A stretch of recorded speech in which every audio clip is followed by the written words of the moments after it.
So I'm riding along this morning and listening to a study on faithfulness and how it's talking about God's faithfulness, meaning He's steadfast, He doesn't fail.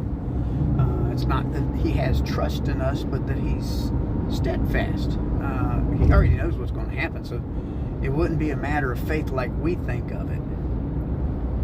But as I read that or study that, I get it.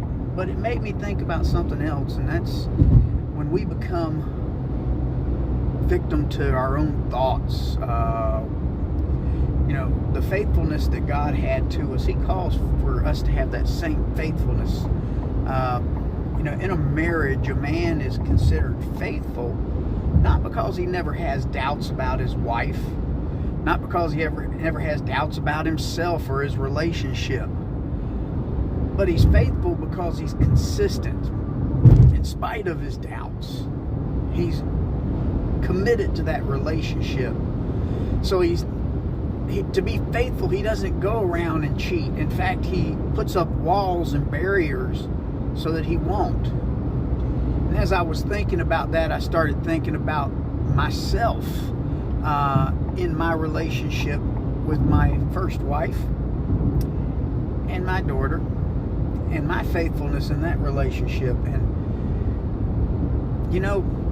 what led to my crime was long before my thought process, which broke down barriers.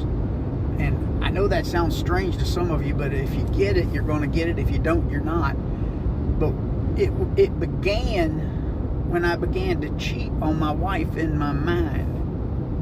When I began to look at porn, that's cheating. And by any manner, any way of thinking by anybody, that's cheating. And I cheated on her the very first time I looked at porn. I became unfaithful. And the problem is when you open the door to become unfaithful, it just becomes a snowball effect, and more and more and more happens. I'm here to tell you, though, that unfaithfulness that we have, we're going to fail. But God is not. He's not an unfaithful God. He's faithful, and He will put it back together if you are faithful to Him. I'm not quite sure how to say what I'm summarizing, but guys, don't break your relationship down and become an unfaithful man, even in your relationship with your wife, because when you do, you're